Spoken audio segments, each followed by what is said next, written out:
पति ब्रह्मचारी। तानाशाही नहीं चलेगी, नहीं चलेगी। महिला ने कंप्लेन की है कि ऑफिस में उसे हरास किया गया है और कोई नहीं है। आप हैं मिस्टर सूरज सिंह जी। सर ऐसे इंसान नहीं हैं। वो सिर्फ अपने काम से मतलब रखते हैं और कुछ नहीं। मैंने तो सपने में भी नहीं सोचा था कि ईशा जी अपने हस्बैंड से ऐसी बातें कहती होंगी। क्या सच में ईशा जी ने ऐसी शिकायत की है? मेरा मन नहीं मानता।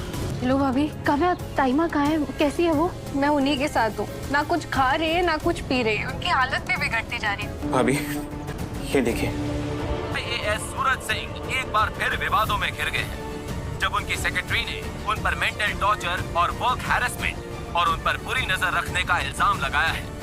ऐसा कभी कुछ हुआ ही नहीं है। ये सब सिर्फ एक अफवाह है। अफवाह है। अपने आत्मसम्मान और अपने मां के सिंदूर को चुनूंगी। अगर सूरज आग का गोला है तो आकाश भी एक ज्वालामुखी बन के फटा है।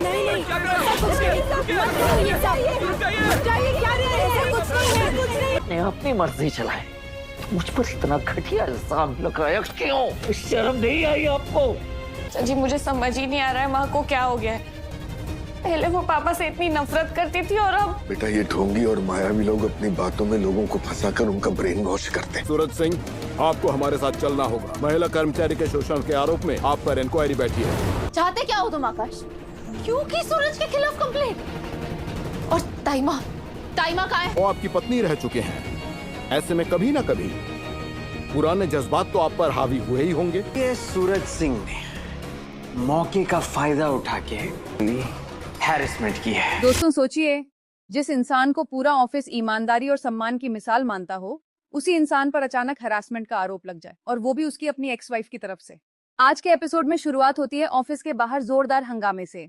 कुछ महिलाएं और एनजीओ मेंबर्स जोर जोर से नारे लगा रही हैं, तानाशाही नहीं चलेगी। पूरा ऑफिस डर और कंफ्यूजन में आ जाता है। सूरज जैसे ही बाहर आता है, उसे पता चलता है कि उस पर हरासमेंट का आरोप लगाया गया है। और सबसे शॉकिंग बात, शिकायत किसी और ने नहीं बल्कि ईशा के नाम से की गई है। अब यहाँ सबसे इंटरेस्टिंग बात यह थी कि ऑफिस की बाकी महिलाएं तुरंत सूरज के सपोर्ट में खड़ी हो जाती हैं। सबका यही कहना था कि सूरज बहुत सम्मान करने वाला इंसान है। उसने कभी किसी महिला के साथ बदतमीजी तो दूर, ऊंची आवाज में बात तक नहीं की। लेकिन एनजीओ वालों का कहना था कि ईशा के पति आकाश ने खुद शिकायत की है कि सूरज अपनी पावर का गलत इस्तेमाल करता है। दोस्तों यहीं से कहानी पूरी तरह इमोशनल और कॉम्प्लिकेटेड हो जाती है, क्योंकि ईशा सिर्फ सूरज की एम्प्लॉई नहीं, उसकी एक्स वाइफ भी रह चुकी है। अब सोचिए, एक एक्स रिलेशनशिप, अधूरी फीलिंग्स, ऑफिस प्रेशर और ऊपर से पब्लिक आरोप। ऐसे में कौन सच बोल रहा है और कौन खेल खेल रहा है, समझना बहुत मुश्किल हो जाता है। उधर घर में भी हालात बेकाबू हो चुके हैं। ताई माँ पूरी तरह टूट चुकी है। वो ना खाना खा रही है, ना किसी की बात सुन रही है। काव्या और बाकी परिवार उन्हें संभालने की कोशिश करते हैं, लेकिन ताई माँ के दिल और दिमाग पर ताऊजी की बातों का इतना असर हो चुका है कि वो ईशा की कोई बात सुनने को तैयार ही नहीं। यहाँ एक बहुत इमोशनल मोमेंट आता है जब ईशा फोन पर रोते हुए समझाने की कोशिश करती है कि ताऊजी धोखा दे रहे हैं, लेकिन ताई माँ गुस्से में उसे ही गलत ठहरा देती है। दोस्तों कभी कभी इंसान इमोशनल मैनिपुलेशन में इतना फंस जाता है कि उसे सच दिखाई देना बंद हो जाता है। आपको क्या लगता है, क्या ताई माँ को सच समझ आ पाएगा? इसके बाद टीवी चैनलों पर सूरज की खबरें चलने लगती हैं। पूरा मामला मीडिया ट्रायल बन जाता है। अब इमेजिन कीजिए उस इंसान की हालत जिसने जिंदगी भर इज्जत कमाई हो और अचानक पूरा समाज उसी पर उंगली उठाने लगे। सूरज के सीनियर ऑफिसर्स भी उससे सवाल पूछने लगते हैं। वो साफ कहते हैं कि अगर जांच में कुछ भी गलत निकला तो उसका आईएएस करियर खत्म हो सकता है।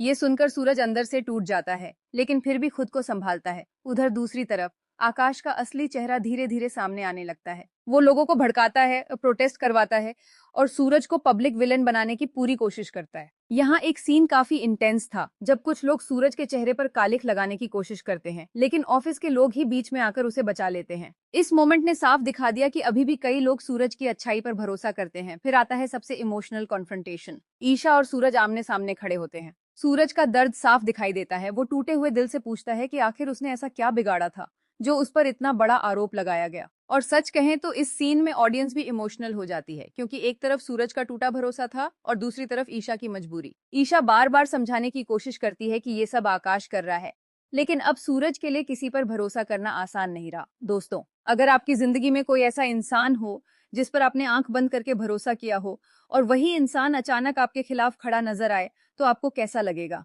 इसी बीच कहानी में एक और बड़ा ट्विस्ट आता है। ताइमा अचानक घर से गायब हो जाती हैं। पूरा परिवार घबरा जाता है। सब जगह उन्हें ढूंढा जाता है, लेकिन उनका कोई पता नहीं चलता। अब यहाँ कहानी सस्पेंस मोड में चली जाती है। एक तरफ सूरज पर इंक्वायरी चल रही है, दूसरी तरफ उसकी माँ जैसी ताई माँ मिसिंग है। पूरन और आरव उसे संभालने की कोशिश करते हैं, लेकिन सूरज अंदर से पूरी तरह बिखर चुका है। फिर पुलिस ऑफिसर आते हैं और सूरज को इंक्वायरी के लिए अपने साथ चलने को कहते हैं। सूरज बार बार रिक्वेस्ट करता है कि पहले उसे ताई माँ को ढूंढने दिया जाए, लेकिन ऊपर से प्रेशर इतना ज्यादा है कि पुलिस उसे तुरंत ले जाना चाहती है। उधर ईशा आखिरकार आकाश का सामना करती है और यहीं पर कहानी का सबसे डेंजरस ट्रूथ सामने आता है। आकाश खुलकर बताता है कि ताई माँ उसके कब्जे में है। जी हाँ दोस्तों, ये पूरा हरासमेंट केस सिर्फ सूरज को बर्बाद करने के लिए रचा गया जाल था। आकाश ईशा को धमकी देता है कि अगर उसने कंप्लेंट लेटर पर साइन नहीं किए तो ताई माँ की जान जा सकती है।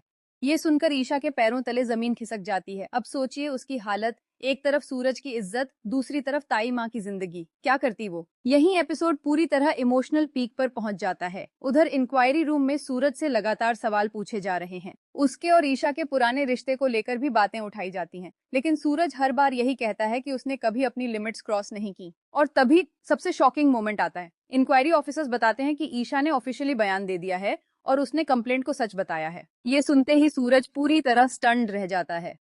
दोस्तों, यही वो पल था जिसने ऑडियंस को भी शॉक कर दिया।